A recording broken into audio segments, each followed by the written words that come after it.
Easter Sunday, kaya hindi katakataka ang mga mensahe natin ngayon ay puro tungkol sa pagkabuhay muli ng ating Panginoon. At makikita natin by the providence of the Lord how converging, complementing yung mga mensahe na ating maririnig simula pa kanina, Bible class. Ngayon ay hahanguin natin ang ating mensahe from Philippians, as you can see sa ating monitor. At ito'y sulat ni Pablo, nasa bilangguan siya, pero ganun na lamang yung rejoicing, yung kanyang paghamon sa mga taga-Filipos na sila ay magalak. Marami ditong, o ilang din yung purposes o pakay dito ni Pablo. Gusto niyang sabihin sa kanila na si Epaphroditus, na galing sa kanilang church, ay nakarecover sa kanyang pagkakasakit. Nagpasalamat si Pablo sa suporta at patuloy na suporta ni Pablo sa kanyang gawain, at of course in a way ina-assure niya yung kanyang mga mahal na mga taga-Filipos kung na okay naman, na maayos naman yung kalalagayan niya despite na siya ay nakakulong. Now Philippians 3 tayo mga kapatid, at dito sa Philippians chapter 3 inyong maalala, dito sinabi ni Pablo na merong mga aso sa verse 2. Mag-iingat kayo sa mga aso, mga Judaizers, mga nagsasabing kailangan may gawin kayo, lalo na yung mga salumang tipan na mga ritual at seremonya. Kaya nga sabi ni Pablo, kung merong pwedeng malaki at magyabang tungkol sa katuwiran, ako ay Hebrew of the Hebrews. I belong to the tribe of Benjamin. Pwede ko sanang ipagmalaki ito, pero hindi ko ito ginawa. I count everything but loss compared to the surpassing greatness of knowing Christ Jesus, my Lord. And so, pick upin natin doon sa verse 8, mga kapatid, verses 10 and 11 lang tayo, pero verse 8, para mas makita natin yung context or background ng talatang 10 and 11. Verse 8, higit pa ron, ang lahat ng mga bagay ay inaari kong kalugihan dahil sa higit na kahalagahan na makita si Kristo o makilala si Kristo Jesus na Panginoon ko.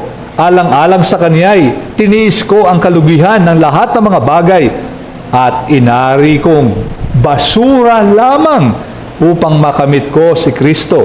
At ako'y matagpuan sa Kanya na walang sarili kong katuwiran na mula sa kautusan, kundi ang katuwiran sa pamamagitan ng pananampalataya kay Kristo. Ang katuwirang buhat sa Diyos na batay sa pananampalataya. At ngayon, verse 10, upang makilala ko siya at ang kapangyarihan ng kanyang muling pagkabuhay at ang pakikisama sa kanyang mga kahirapan na ako'y matulad sa kanya, sa kanyang kamatayan upang aking makamit sa anumang paraan ang muling pagkabuhay mula sa mga patay. Tayo muna ay dumako sa Panginoon at manalangin tayo mga kapatid. Kapagpala naming Diyos sa amin pong muling pagbubulay-bulay sa inyong salita, nawa sa panahong ito, ipaalala nyo rin sa amin na tunay nga ang aming Panginoong Jesus na buhay magmuli, at dahil dito we should desire na po'y nasahin namin na maranasan din ang kapangyarihan ito at maging ang mga pagdurusa kagaya ng aming Panginoon, sa pangalan po lamang ng aming Panginoong Jesus. Amen. Tinawag silang mga Lazarus animals, mga hayop na Lazarus. Ano kaya ito? Ano itong mga hayop na ito?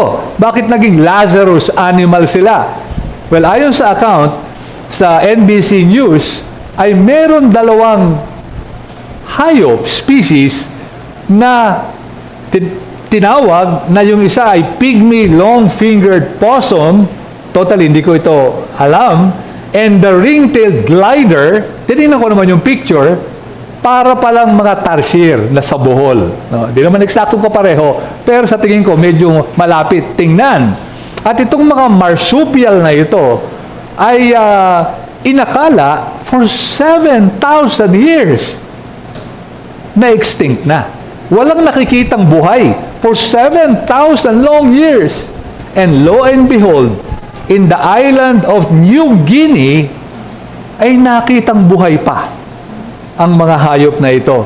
Kaya tinaguri ang Lazarus animals, yung mga hayop na akala'y extinct o patay na, pero buhay pala. No, of course, si Lazarus namatay, muling binuhay ng ating Panginoon. Well, kung katuwa-tuwa at talagang natutuwa ang mga tao sa mga inakalang patay, pero buhay pala, of course, gaya ng tema natin this whole Sunday, kanina palang Bible class, mas nakakatuwang higit na ang ating Diyos, ang Panginoong Hesus, na ating sinasamba, bagamat namatay, ay buhay. Buhay ang ating tagapagligtas. Dito sa ating talata, ay medyo mahaba itong pangungusap na ito. Sa Griego, mahaba-haba rin, from verse 8, tuloy-tuloy yan, hanggang dito sa verse 11. At binanggit ni Pablo na I count that kind of righteousness to be rubbish. Parang basura lamang yung katuwiran na galing sa akin, na Hudyo ng mga Hudyo, tribe of Benjamin, yung batas ay sinusunod ko, ay basura lang yan. Number one, dahil ang gusto kong makuha ay yung katuwiran na nanggagaling kay Jesus. By faith. By faith. Pero may ikalawang dahilan. Dito sa ating teksto, sinabi rin niya, that he might know Him. Para makilala niyang higit ang ating Panginoong Jesus. At alam niyo naman, ang ibig sabihin ng pagkakilala ay hindi lang ito yung ako si Paul and how are you, kundi ibig sabihin ay magkaroon ng kaugnayan, umibig, magkaroon ng relasyon bilang kanyang Panginoon at tagapagligtas ang ating Panginoong Jesus. At kasama diyan sa pagkakilala sa Panginoon, ang dalawang bagay, ang sabi ni Pablo, that I may know Him and the power of His resurrection and share in His suffering. So, dalawang bagay yan. At kaya ang mensahe na ating hahanguin ngayong hapon dito sa ating talata is we must seek to know Jesus sa ating sikapin, ipanalangin at hanapin na makilala natin si Jesus ng higit, mas mahalin natin, mas lumapit ang ating kaugnayan, lumalim ang ating relasyon sa ating Panginoong Jesus through His resurrection power and through sufferings.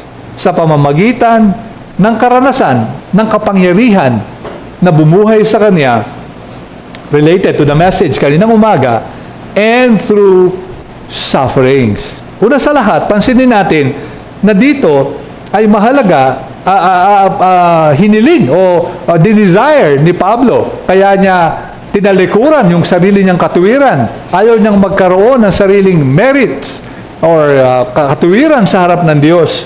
To know Him and the power of His resurrection. So number one, knowing the power of His resurrection. Yan ang unang desire ni Pablo. Kaya tinalikuran niya.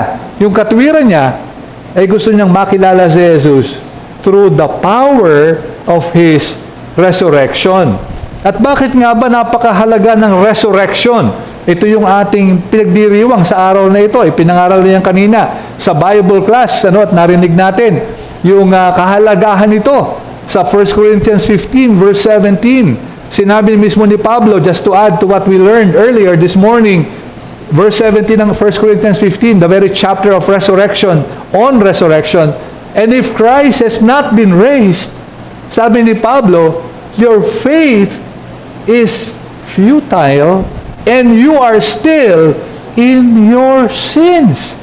Grabe, kung hindi totoo, kung isang katha lang, nakita natin kanina ng umaga, hindi ito katha. Pero kung ito ay hindi totoo, sabi ni Pablo, walang kwenta yung pananampalataya natin. At tayo ay nasa kasalanan pa natin. So, ganun kahalaga ito. Ito'y central sa ating Christian theology sapagkat kung hindi namatay at nabuhay magmuli si Jesus, wala tayong kaligtasan. Kwento-kwento lang. Kathang tao lang. Kathang isip lang yung ating pinaniniwalaan. At pinag-aralan din, again, as a supplement, doon sa kaninang narinig natin, lalo sa Bible class natin, ay aside from what's in the Bible, at nakita natin yan, 1 Corinthians 15, nagpakita 500, nagpakita kay James, mismong kay Pablo, pero even sa non-Christian literature, matindi ang ebidensya na nabuhay magmuli ang Panginoon. Medyo napahapyawan din yan kanina, ano? Una sa lahat, yung death and burial ng Panginoong Jesus ay ito'y one of the most parang almost unanimously agreed even by non-believers. No, lahat ay naniniwala na merong Jesus na namatay at inilibing. Kasi kung wala namang Jesus na namatay at inilibing, walang mamubuhay na magmuli. Ano? So napaka-strong ng historical records. Ikalwa, yung nabanggit na din kanina, yung empty tomb, yung libingan na walang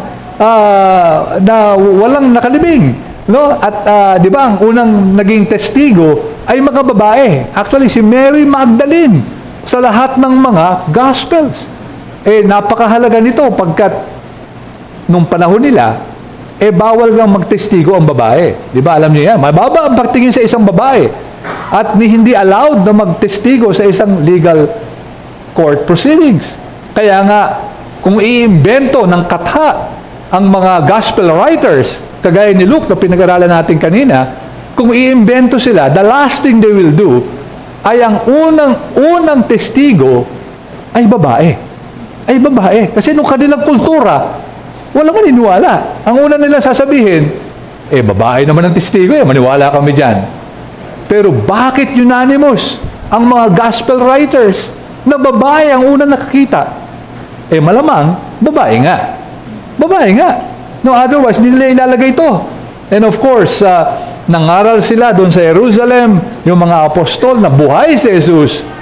Kung tunay na patay naman pala siya at nando sa libingan, napakadaling ilabas ng mga otoridad, yung mga kaaway nila, na ito yung katawan, hindi totoong nabuhay siyang magmuli. Pero of course, wala silang mailabas. Bukod yan, isama pa natin yung paniniwala ng mga apostol. Di ba, naniwala sila, pinangaral nila ito. Kung alam nilang katha-katha lang nito, at ito'y kanilang, kumbaga, hinabi lang, bakit sila namatay? Handang mamatay, at talagang namatay, sa kanilang ipinapangaral. No, di ba, kung alam mo namang dito yung pinapangaral nyo, bakit kayo magpapakamatay? Kung ito'y parang biro or conspiracy ninyo para manloko lamang. No? So, malabo yun. And of course, finally, the very conversion of Paul. The conversion of Paul, a hostile witness. At galit na galit si Pablo sa mga Kristiyano. Bakit siya sasali sa panlulokong ito? Kung hindi nga tunay niyang nakita at nagkaroon siya ng kaugnayan sa Panginoong Jesus. And so, ayun, no, so napakatindi. Yung narinig natin kanina, 1 Corinthians 15, internal evidence from the Scriptures, but even outside the Scriptures, antindi ng ebidensya na tunay nga na nabuhay muli ang ating Panginoon. At marami pa tayong pwedeng idagdag dito. Ito yung mga halimbawa lang ng mga malalakas na katibayan. And that came from, by the way, crossway.com website. Balik tayo sa text natin. So, mahalaga ang resurrection. Kaya, sinabi ni Pablo, I want to know Him. And parang, as a way of knowing Him, the power of His resurrection. Ano ba ibig sabihin ni Pablo doon? The power of His resurrection. Kaninang umaga nga, narinig din natin, yung kahalagahan ng power na ito. Dito, ang malamang ibig sabihin ni Pablo, I want to experience an ever-increasing supply of that power that proceeds from Jesus. Na ako bilang mga mananampalataya ay maranasan ko ito in my own life. Yung kapangyarihan na ito na nanggagaling na kumbaga nag-emanate dahil sa ginawa ni Jesus sa krus ng Kalbaryo at sa kaniyang muling pagkabuhay. Yung power na ito, at again, yung ginamit na salita parang sa Ephesians din, dunamis, that same power na bumuhay sa Panginoon, ay ito naman yung parang power na nagre-resulta. So parang related lahat ito. No, Romans 6, Ephesians 1, ito Philippians 3, yung power that emanates or nag-result dahil sa tagumpay ni Jesus sa libingan. Yung power na yun ay gustong maranasan ito ni Pablo upang lumago sa kabanalan, lalong maglingkod ng mas mahigit sa ating Panginoong Jesus. Malamang kasali rin ito na yung kanyang isip mismo, the mind of Christ, yung maisip niya, yung isip niya ay talagang baguhin nitong pagkabuhay na magmuli. Sa paanong paraan? Kasi nga maraming mga pagsubok, maraming mga hinaharap, mismo si Pablo. Kung alam niya, meron siyang pag-asa na buhay magmuli ang Panginoon, mas titibay siya sa kanyang paninindigan at paglilingkuran sa Panginoon. At yun nga, sa 1 Corinthians 15, nakita natin na napakahalaga nung resurrection ng Panginoon, kaugnay sa ating resurrection din. At yan din, narinig natin kanina, dahil nabuhay magmuli ang Panginoon, tayo rin mabubuhay magmuli. So, anong application sa atin ito, mga kapatid? Sana, let's long for a greater manifestation of that power in our lives. Sana tayo rin mag-desire, manalangin to know more of Jesus and the power of His resurrection. Kasi by ourselves, mahina tayo. Di ba? Sana ito yung ramdam nyo. Sana ito rin yung inyong karanasan. By ourselves, sa ating sariling lakas, napakahina natin. Sabi nung isang pastor sa kanyang blog, one of the most destructive habits daw ng isang mananampalataya ay inconsistency. Example ito, nung kahinaan natin. Inconsistency, sabi niya, you cannot be strong in the Spirit if you feed your flesh rather than the Spirit. Inconsistency. A weak Christian, sabi niya, prays only when there is a crisis. Ito yung inconsistency. Nananalangin lang pag may crisis. They read the Bible only when they feel spiritual. Nagbabasa sila ng Bible pag feeling spiritual lang sila. Again, inconsistency. Akala ko ba mahalaga ang prayer? Akala ko ba mahalaga ang Bible? Bakit kinakaligtaan? They worship only when their favorite song is sung. Sumasamba lang sila talaga, ganado lang sila pag nakikinig sa mga paboritong awit nila. So, ito yung example nung kahinaan natin. But because Christ rose, dahil siya ay nabuhay magmuli, kumbaga in-unleash yung power para sa atin. At yan nga, yung pinangako, pinag-aralan natin yan. Sa Acts 1:8, napangaral sa atin yan ni Brother Joe, You will receive power from on high when the Holy Spirit comes to you, and you will be my witnesses in Jerusalem, Judea and Samaria, and to the ends of the earth. Power. So parang yan ang ibig sabihin ni Pablo na na-release, na-unleash yung power na ito. Kaya nga sa Ephesians 1 verses 19 to 20, yung isang mensahe natin recently, pinanalangin naman ni Pablo para sa mga taga-Efeso that they may experience this very power that God used to raise Jesus from the dead. And so yung kapangyarihan na ito ay sana'y nasahin natin, Lord, let me taste of that power para ma-overcome yung mga inconsistencies ko, yung kasalanan sa aking buhay. Sana as we appreciate more this power, ay mas lalo tayong tumibay sa pananampalataya at maglingkod sa ating Panginoon.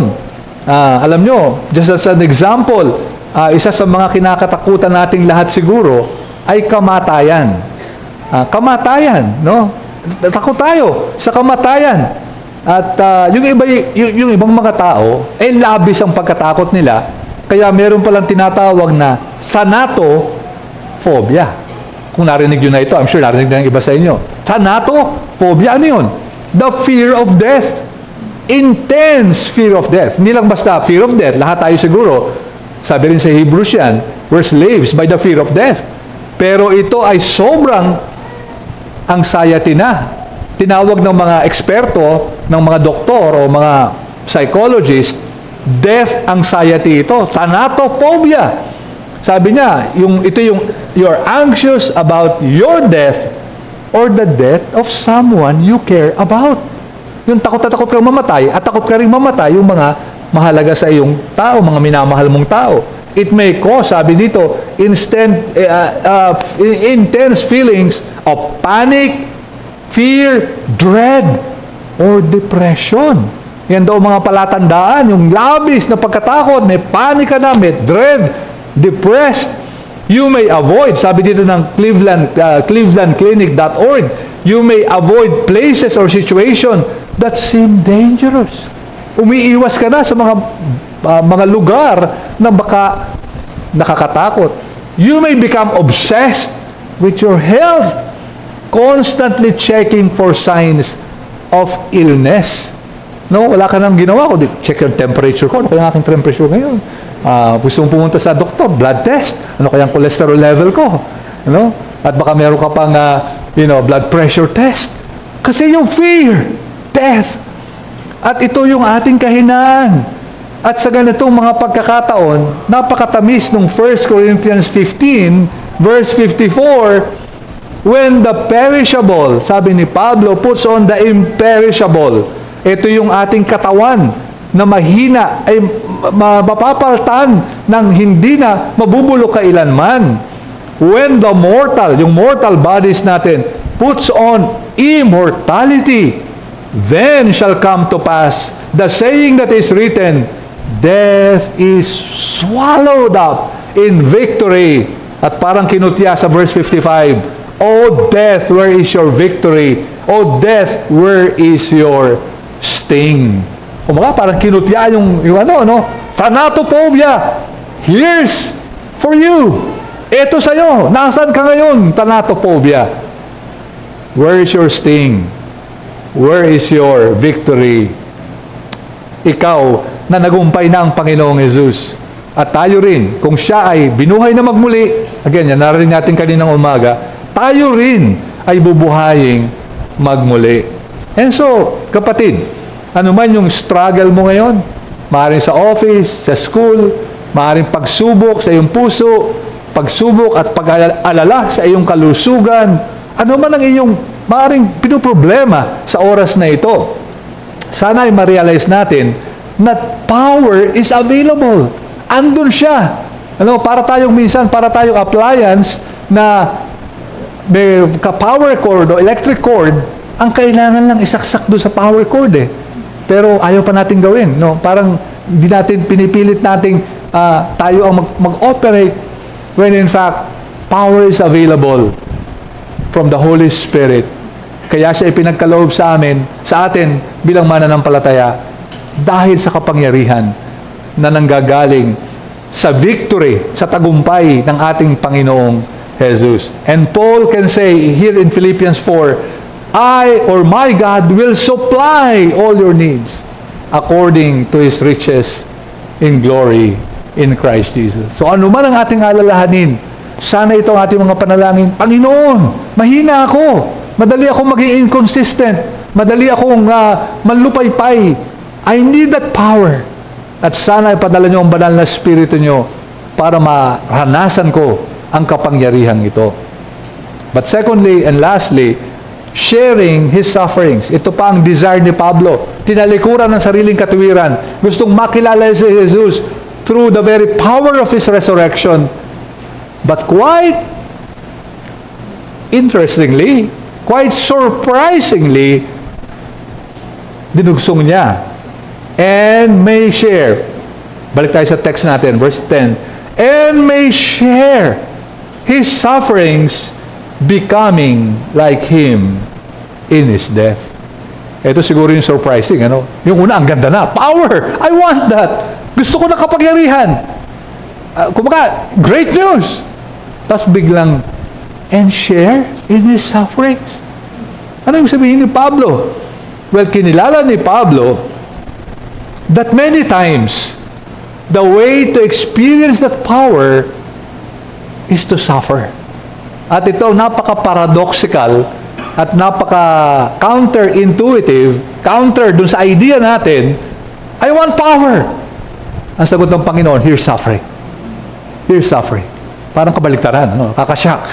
Philippians 1:29, dun lang sa mga naunang chapter, sabi ni Pablo sa kanila, malinaw, for it has been granted to you, Philippians, that for the sake of Christ, you should not only believe, but in Him, but also suffer for His sake. Suffer for His sake. So, doon pa lang sa chapter, opening chapter, nilinaw na niya. Binigay sa inyo, kinaloob sa inyo. Praise God, we can believe in Him, pero nakakagulat. And suffer for His sake. No? So, napaka-upfront. Hindi tinago. Malinaw. Pinakita. And so, dito, inulit lang niya, in a way, na yung kanyang desire. Kaya na't handang talikuran ang lahat ng mga mahalaga sa kanya, lahat ng katuwiran na pwede na niyang i-claim na sa kanya para makilala ang Panginoon sa pamamagitan ng mga pagdurusa. Suffering as Jesus did is probably what he was talking about.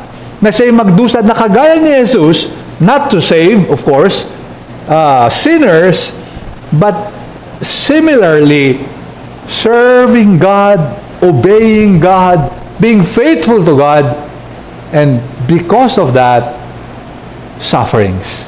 Dahil sa naglilingkod sa Diyos, faithfully serving God, as a result, nagdusa. Hindi lang yan, hindi lang magdurusa, becoming like Him in His death. Grabe, no? Becoming like Him. Like Jesus in His death. Grabe yun. Eh, ano ba yung pagkamatay ng Panginoon? Again, if what He was saying doon sa suffering is like Jesus, serving God, faithfully obeying, kaya nag-suffer, so pwede rin na yung death na ito is as a result of obedience to God and to His Master. Na mamatay siya na faithful till the end. Maging tapat siya hanggang sa kamatayan. Hanggang sa kamatayan. And verse 11, that by any means possible, hindi naman sa parang nagyayabang siya, kahit ano, gagawin ko. Kundi, actually, baligtad. Very humble siya. By any means, kung ano man yung kalooban ng Diyos na pamamaraan, by any means, I may attain the resurrection from the dead. At yung literally, ibig sabihin, ang literal daw na pwedeng translation, resurrection from among corpses. Corpses. Ang pagkabuhay muli mula sa mga bangkay. So, ito yung resurrection. Again, nakita natin kaninang umaga that if we share in His suffering, we will also share in His glory. Tayo rin ay bubuhayin magmuli. And in a sense, ito yung kaniyang dinanais na maranasan niya yung pagkabuhay magmuli na yon. That kung mamatay man siya, He suffers, and in that suffering, mamatay siya, makabilang siya sa mga bangkay. Pagdating muli ng Panginoon, mararanasan niya mula sa mga bangkay, buhay. So, anong application sa atin ito, mga kapatid? Well, huwag tayong magulat. If we want to experience this power, huwag tayong magulat pag dumating ang suffering sa ating mga buhay as we serve Christ. Maraming mga bagong mananampalataya na akala nila, dahil tuwan-tuwa sila, naligtas sila, tinalikuran ng kasalanan, it's so sweet no, to follow Jesus, at talaga namang puno ng kagalakan, pero pag dumating na yung pagsubok, ay para silang, parang humampas sa bakod, no? Parang jarring, sabi nga, no? Yung parang na-shock, no? At so dito makikita natin, talagang darating yung mga suffering. Pero hindi naman sinasabi ni Pablo, just to be clear, hindi naman sinasabi ni Pablo, you go out looking for suffering. No? Yung bang para kang wala ka nang ginawa, asa kaya suffering ngayon? How can I suffer? No? Para bang you're suffering, masochistic. No? Yung gusto mong parusahan yung sarili mo. Hindi naman ganon. Pero ang sabi rito ni Pablo, as sabi nga ni Sinclair Ferguson, God makes us like Jesus the same way Jesus became like Jesus through suffering. Through suffering. He learned obedience through suffering. Hebrews 2. Di ba? Naalala niyo yun? Hebrews 5, verse 8. Natutunan niya yung sumunod through suffering. So in a way, parang ganito ang ibig sabihin nito. Tinuturuan tayong maging masunurin through suffering. Tinuturuan tayo ng Panginoon na ma-experience ang kapangyarihan ito through suffering. Again, alam ni Pablo yan. 2 Corinthians 12. Meron siyang thorn in the flesh. At mismong si Pablo, the great apostle Paul, pleaded with the Lord. Not once, not twice, but thrice. Lord, remove this thorn in the flesh. Gusto kong maglingkod sa inyo. Gusto kong maranasan ang kapangyarihan ng inyong pagkabuhay magmuli. Tanggalin niyo ito para lalo akong maglingkod sa inyo. Ano ang sagot ng Panginoon? Paul, my grace is sufficient for you. My grace is sufficient for you. Tinanggihan ng Panginoon. Ito, for my power is made perfect. Power, suffering, thorn in the flesh. Power. Parang, again, paradoxical. Parang kabaliktaran. Pero, power is made perfect in, sabi dito, weakness, Paul. Ito ang leksyon na gusto ko matutunan mo. Power will come through your weakness. Hindi sa lakas mo, kundi pag alam mo na mahina ka, yan ang sabi ng Panginoon. Therefore, ang conclusion ni Paul sa 2 Corinthians 12:9, I will boast all the more gladly of my weaknesses. Lalo akong magagalak, magmamayabang pa ako sa aking kahinaan. Bakit? Sabi ni Pablo, so that the power of Christ may rest in me. Wow! Grabe yung leksyon! Di ba? In suffering, in the thorn in the flesh, sa mga bagay na nagmumukha tayong mahina, my power is made perfect in weakness. Kaya pala, I want to know Him and the power, resurrection power, and share in His suffering. Paul learned his lesson that God's power can only be made perfect in our weakness, in suffering, in weaknesses. And so sana mga kapatid, let's long for this power na sana makita natin yung kahinaan natin, hindi yung kalakasan natin. Baligtad. Lord, humble me. Make me see my weaknesses. Discipline me if necessary.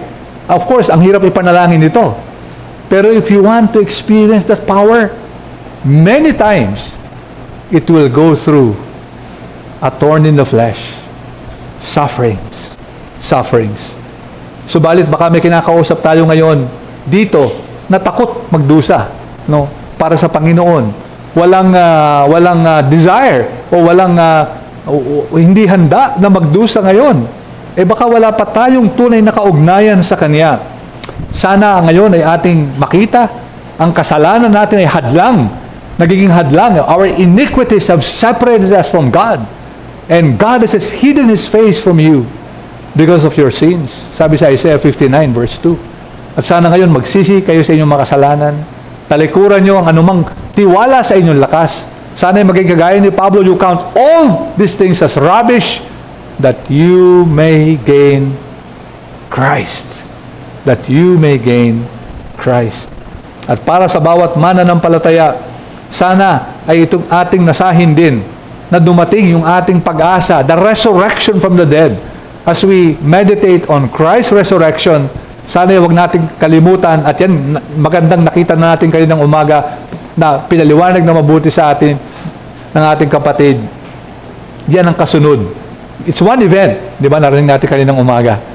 First fruits, of course, darating ang harvest. And so in summary, nakita natin, we can know that power of His resurrection because we know Him. Dahil sa hindi tayo titiwala sa ating righteousness, we count them rubbish that we may gain that righteousness by faith, and we may know Him, we can also know the power of His resurrection. But many times, it will have to go through sufferings. Alam nyo, ang isang man of God of years ago, Warren Chandler ang kanyang pangalan. Si Warren ay nasa banig ng karamdaman, nasa deathbed na siya actually, sa banig ng kamatayan, malapit na siyang kunin ng Panginoon.